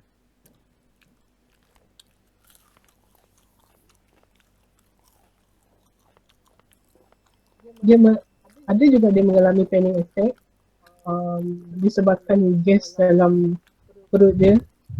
Pernah juga ada jugalah yang mengalami. Jadi bila kita berada dalam keadaan tu, kita jangan fokus dengan apa yang kita alami tu. Kecuali lah kalau benda tu memang simptom serangan jantung, memang perlu pergi emergency lah, jangan ditangguhkan. Okey. Cara dia mudah aja. Mula-mula kita tarik nafas selama kiraan 4 saat. Kemudian kita tahan nafas kita selama kiraan 4 saat. Kemudian kita lepaskan dalam kiraan 4 saat juga. Saya ambil 4-4-4 supaya kita senang ingat. Dan benda ni diulang sebanyak 4 kali. Senanglah ingat macam tu kan. Jadi kita tarik nafas ni daripada hidung dan lepaskan dengan mulut, dengan slow lah dalam 4 saat macam tu. Okey, kita boleh try sekarang. Okey, tarik nafas 1, 2, 3, 4. Tahan nafas 1, 2, 3, 4. Lepaskan melalui mulut 1, 2, 3, 4. Okey. Kita repeat benda ni 4 kali. Jadi bila kita dalam keadaan tu, kita ingat exercise ni. Tarik nafas melalui hidung 1, 2, 3, 4. Tahan 1, 2, 3, 4. Lepaskan melalui mulut 1, 2, 3, 4. Okey. Bila kita selalu buat, walaupun tak kena panic attack, kita selalu buat. Jadi bila benda tu berlaku, automatik otak kita akan ingat exercise ni. Okay? Boleh amalkan dalam kehidupan kita lah. Okay? Itu cara kita nak mengalihkan fokus kita daripada apa yang kita rasa kepada pernafasan kita. Okay, kemudian satu lagi exercise adalah grounding technique. Ini satu distraction jugalah, satu cara untuk mengalih perhatian kita. Dengan cara, kalau tiba-tiba kita rasa macam, aku rasa macam, rasa macam nak gila. Sebab terlalu ekstrim tekanan yang kita hadapi ataupun panic attack ni kan. Okay, kita ingat benda ni. 5 benda yang kita lihat, contohnya sekarang ni apa yang kita lihat? Ada TV, ada katil, ada kipas, ada bed, ada meja kan. 5 benda yang kita lihat. Kemudian 4 benda yang kita boleh rasa. Okey, rasa hujung lucu meja tu macam mana? Rasa dengan jari kita. Jadi otak kita akan beralih kepada apa yang kita rasa kat hujung jari tu. Rasa hujung meja, lepas tu rasa keyboard laptop ni macam mana. Lepas tu rasa hujung baju kita macam mana dengan tangan kemudian rasa pen tekan pen macam mana. Okay. Kemudian 3 benda yang kita boleh dengar sekarang. Apa yang kita boleh dengar? Dengar suara saya, 1, dengar bunyi hujan kat luar, kemudian dengar bunyi kipas. Okay. Kita akan fokuskan diri kita pada masa sekarang. Okay. Jadi bila kita mengalami panic attack, kita ingat benda ni. 5, 4, 3, 2, 1. Kemudian kalau kita tak ingat 5, 4, 3, 2, 1 urutan ni apa semua, try satu-satu pun tak apa. Yang penting kita gunakan kita punya deria tu, 5 deria rasa kita untuk mengalihkan fikiran kita daripada panic attack yang berlaku. Kemudian yang kedua, yang keempat, 2 benda yang kita boleh hidu sekarang. Bau dengan hidung lah. Ke bau tapak tangan. Bau apa? Bau sambal belacan pagi tadi ke, makan nasi aruk dengan sambal belacan lah. Nyaman bau belacan lah, contoh. Okey, kemudian apa lagi kita boleh bau? Bau rumput hujan kan, bau angkat, bau rumput kan. Itu yang kita boleh bau. Kemudian apa yang kita boleh rasa? Sekarang ni tak ada makanan kan, tapi kita boleh rasa dalam dekat lidah kita macam mana?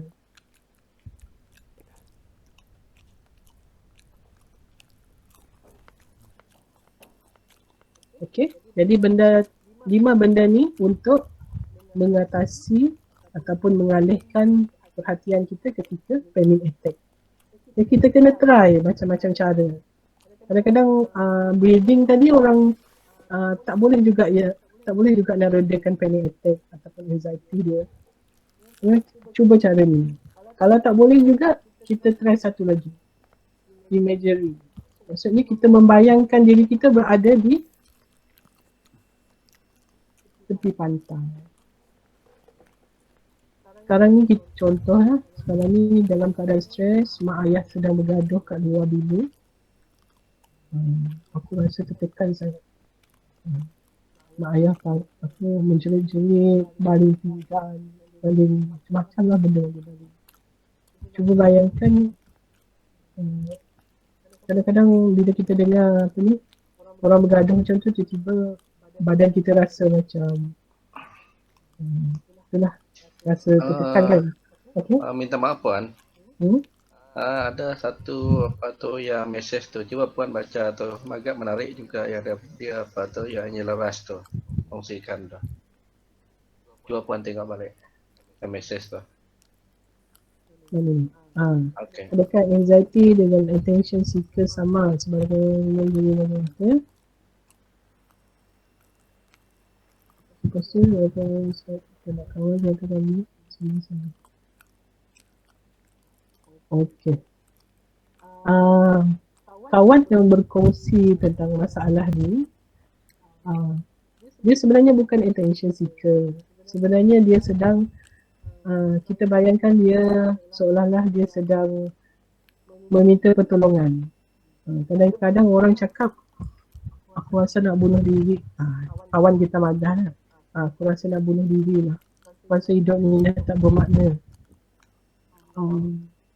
Aku rasa macam aku ni seorang yang gagal. Dia cakap kat kita hari ni, aku rasa tak nak hidup lagi. Tapi bila esoknya kita tengok, boleh pula pergi kelas. Boleh pula join group jalan-jalan apa semua kan. Sebenarnya dia bukan attention seeker. Sebenarnya dia ketika dia mengadu, dia ada masalah tu, memang benda tu benar-benar sedang dia alami. Okay. Tapi dengan kekuatan dia, dengan mungkin dengan kata-kata sokongan daripada kawan-kawan dia ataupun sokongan keluarga, dia rasa dia boleh bangkit semula. Jadi dia tak jadi nak bunuh diri. Jadi kalau kawan tu hari ni dia cakap nak bunuh diri, esok dia boleh pergi sekolah, itu adalah satu benda yang sangat membanggakan.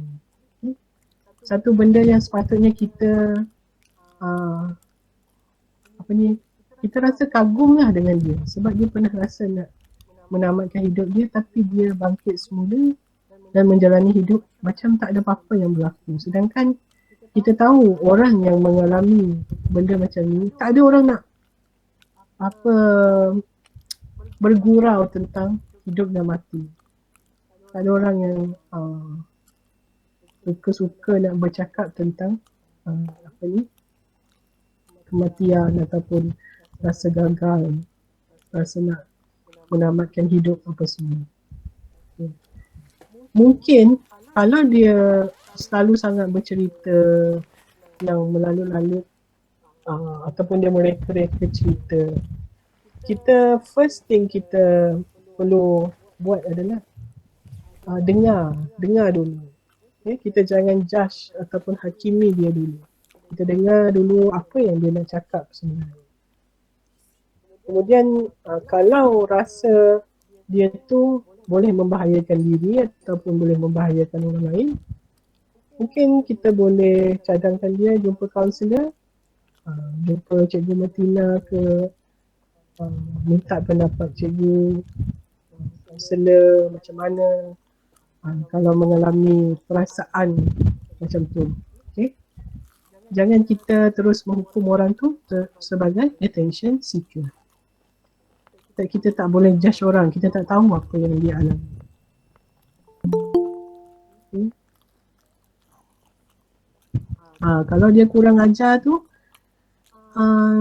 banyak orang yang mengalami isu kesihatan mental ni memang dia jenis yang kita bukan nak menyokong ataupun mengiyakan ataupun menggalakkan.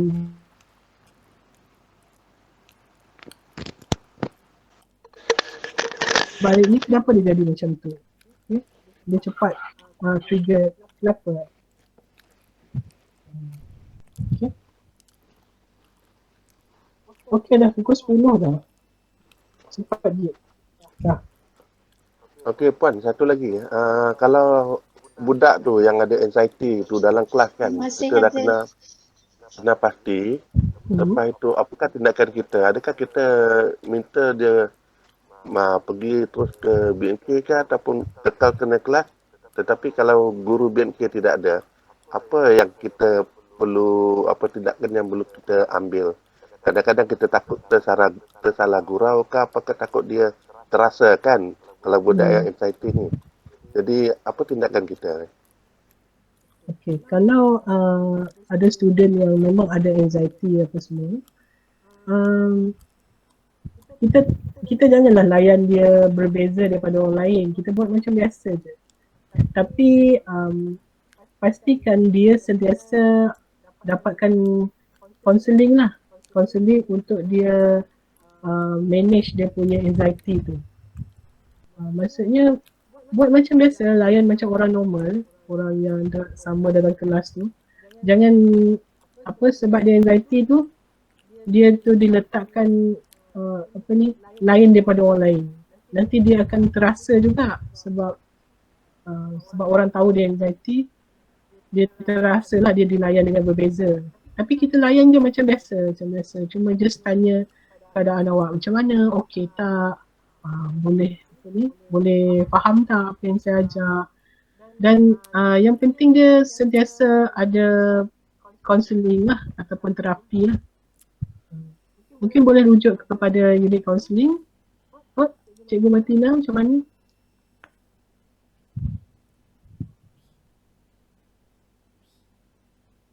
Dia telah cakap. Okey. Boleh ke menjawab Cikgu Josh? Begitu.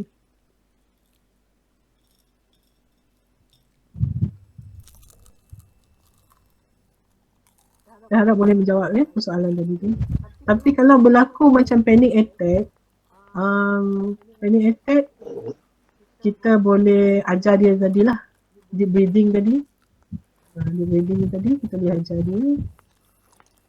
Panic attack ni dia tiba-tiba kena serang. Tiba-tiba dia nampak muka dia tu pucat, macam nak pengsan tu semua.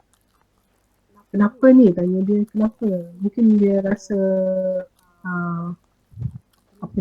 rasa dah hilang akal orang cakap. Itu panic attack lah salah satu. Okey ke menjawab soalan?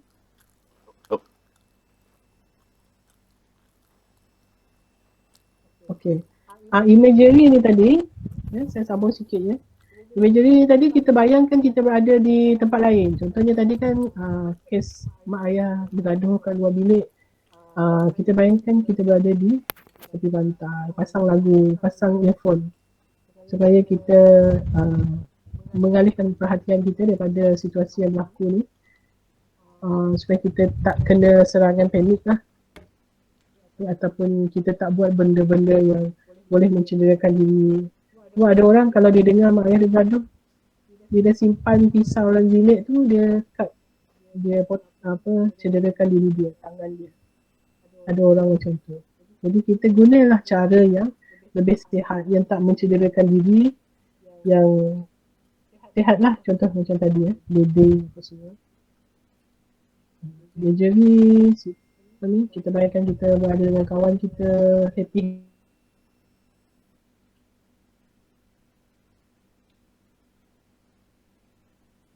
Okay.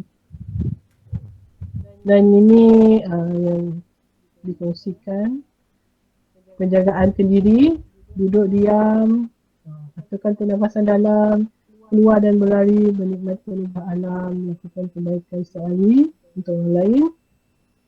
Okay, boleh baca sendiri di sini. Okay.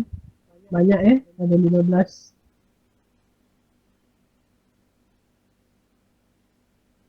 Berhubung kembali dengan makan, lihatkan sementara social media. Okey. Dan terakhir asyik terakhir je lagi. Ambil masa 5 minit lagi lah. Adalah macam mana kita nak mendapatkan bantuan. Kalau kita rasa diri kita something wrong lah, ada benda yang tak kena dengan diri aku. Aku rasa tak dapat nak kontrol diri sendiri. Siapa yang patut kita jumpa? Yang pertama sekali adalah kaunselor. Kita boleh jumpa kaunselor di sekolah. Tak semestinya kalau jumpa kaunselor tu ada masalah disiplin kan. Tapi kalau kita mengalami benda yang kita rasa nak perbaiki, kita boleh jumpa kaunselor. Kaunselor ni dia mengatasi isu kesihatan mental, tapi tak sampai tahap orang yang dah didiagnose dengan penyakit. Kalau dah didiagnose dengan anxiety disorder, orang yang patut dijumpa adalah doktor psikiatri dan juga clinical psychologist. Ini cara nak dapatkan bantuan. Kalau dekat Kuching ni ada klinik kesihatan Petrajaya, jumpa doktor kat situ. Doktor biasalah cakap kat dia, saya pernah rasa nak bunuh diri, saya pernah tak makan 2 minggu, makan saya terganggu lah 2 minggu, tak ada selera makan, ataupun saya tak boleh tidur, susah nak tidur, 2 jam sehari je tidur, sebab saya risau, banyak berfikir.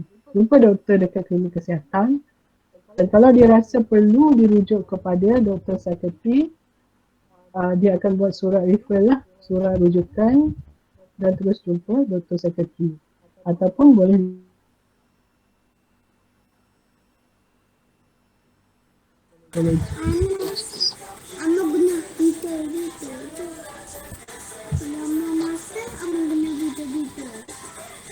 Okey.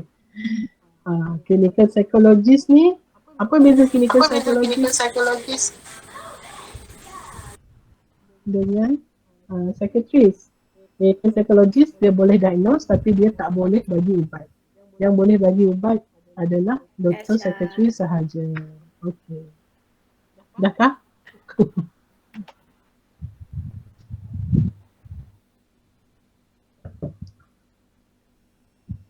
Ya, Cikgu Martina. Tak lama.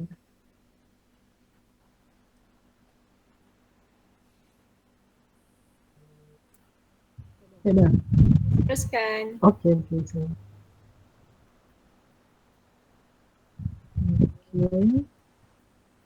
Banyak aja 3 gig je saya tak. Ni pergi. Okey.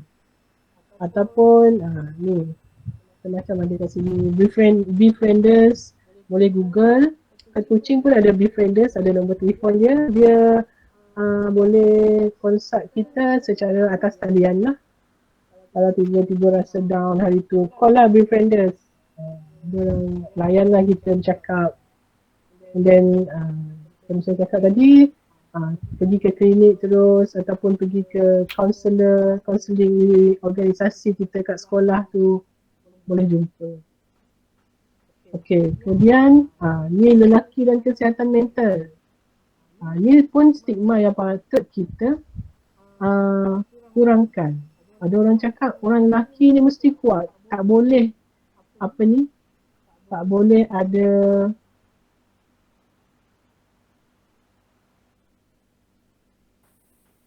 tak boleh. Itu adalah stigma ataupun toxic masculinity. Okay. Dia suka memendam perasaan dan sukar didiagnose. Bila sukar didiagnose, kita tak dapat rawatan. Jadi sebab tu kes bunuh diri, dia ni lelaki bunuh diri lebih banyak di kalangan lelaki. Walaupun perempuan banyak di Persia, tapi kes bunuh diri banyak di kalangan lelaki. Penyalahgunaan dadah sebab dia menggunakan cara yang tidak sihat untuk mengatasi dia punya masalah, isu kesihatan mental. Okay. Jadi sebagai lelaki, jangan rasa diri kita lemah kalau kita dapatkan bantuan. Bantuan tu bukan tanda kita lemah. Itu tandanya kita nak memperbaiki diri ataupun nak apa kata orang, usaha kita nak jadi lebih baik. Bukan maksudnya kita tak baik, tapi kita nak sampai ke tahap yang potensi kita yang paling tinggi. Okey, kejadian bunuh diri, apa yang anda perlu tahu? Kalau ada student yang cakap dia nak bunuh diri, kita hanya perlu mendengar, jangan bagi nasihat. Kalau dengar orang nak bunuh diri, cakap, tak takut neraka ke? Tak ada iman kah kau tu? Jangan cakap macam tu. Dengar dulu apa yang dia nak cakap. Sebab once kita dah cakap macam tu, kita menghakimi dia, dia tak akan bercakap dengan kita lagi. Dia tak akan bagi tahu kita lagi benda tu. Sebab dia tahu itu respon kita. Kita akan respon macam tu. Jadi kalau orang ada bercakap dia nak bunuh diri, dengar dulu. Kemudian kalau dia dalam keadaan yang memang dah pegang pisau, dah pegang pistol nak tembak tu, call emergency terus. Ataupun bawa kepada, call polis lah. Ataupun ambulans untuk bawa dia ke hospital. Dan kalau ada yang boleh kita ujuk, kalau dia dah nak dah pegang pisau tu, dia lepaskan pisau dia, kita boleh bawa dia ke emergency terus lah, emergency hospital. Sebab kes bunuh diri adalah dikira sebagai kecemasan. Sebab dia melibatkan nyawa. Bukan saja dia boleh mencederakan diri dia, tapi juga orang lain. Okay. Kita bayangkanlah orang yang ada masalah isu kesihatan mental ni sebagai gelas yang penuh. Kalau dia dah banyak masalah dalam gelas tu, air tu dah penuh, kita tambah lagi air, bagi nasihat, bagi saranan itu ini. Air tu melimpah ruah. Dia tak sempat nak keluarkan apa yang dia rasa, emosi dia. Caranya adalah dengan keluarkan dulu air tu, tuang dulu air tu, maksudnya biarkan dia curahkan dulu emosi dia. Biar dia bercerita sepuas-puasnya, kita dengar je. Kemudian barulah kita boleh masukkan saranan, nasihat. Bila gelas dia dah tak penuh kan, taklah dia rasa terbeban dengan banyak benda. Okay. Ini cara kita menyokong orang yang dalam keadaan macam tu. Okey.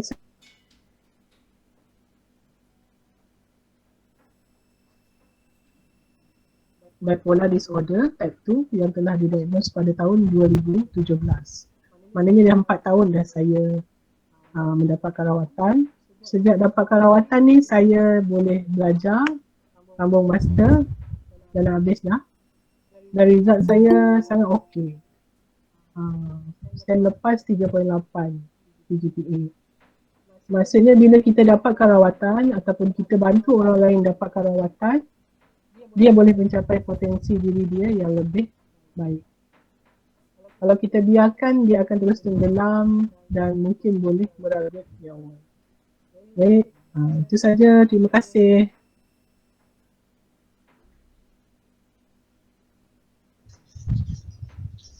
Okey, terima kasih Puan Aisyah di atas perkongsian yang sangat bagus pada hari ini. Even saya guru kaunseling sendiri pun banyak pengetahuan baru yang saya perolehi pada hari ini. Dan harap perkongsian tidak terhenti di sini. Diharapkan pada masa akan datang kita mungkin boleh jemput lagi Puan untuk perkongsian topik-topik yang lain pula. Dan di mesej saya dah sertakan link untuk pendaftaran peserta. Bagi guru-guru, saya mohon maaf kerana pendaftaran untuk SPL KPM tidak dapat dilakukan secara QR code kerana sistem masih dalam penyelenggaraan. Walau bagaimanapun, pihak kami akan sediakan sijil dan sijil tersebut boleh dijadikan bukti yang cikgu-cikgu telah mengikuti ceramah pada kali ini untuk disahkan oleh SU di sekolah masing-masing lah. Dan untuk yang mana telah mengikuti program pada hari ini, harap dapat bagi kami masa untuk penyediaan sijil. Okay. Terima kasih banyak-banyak Puan dan harap kita dapat bertemu lagi lain kali. Terima kasih.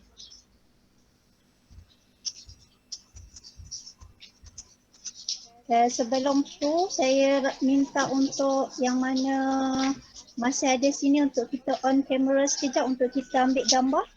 Boleh?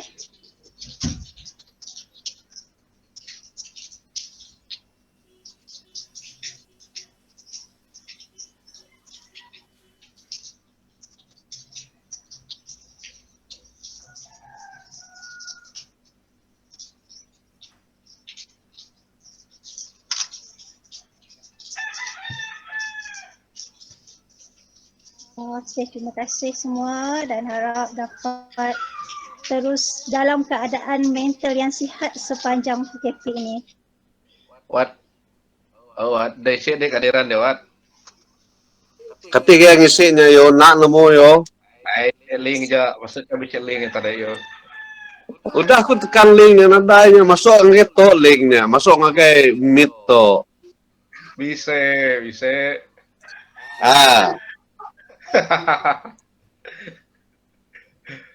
Oke. Nama tu dia pergi saya aja, sama bola. Ketiga yang isinya yo. Isi aja.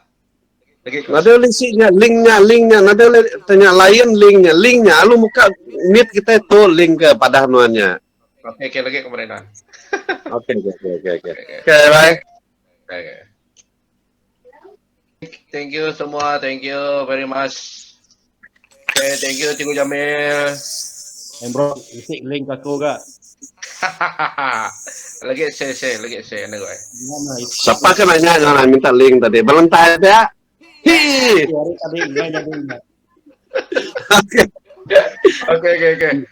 Oke.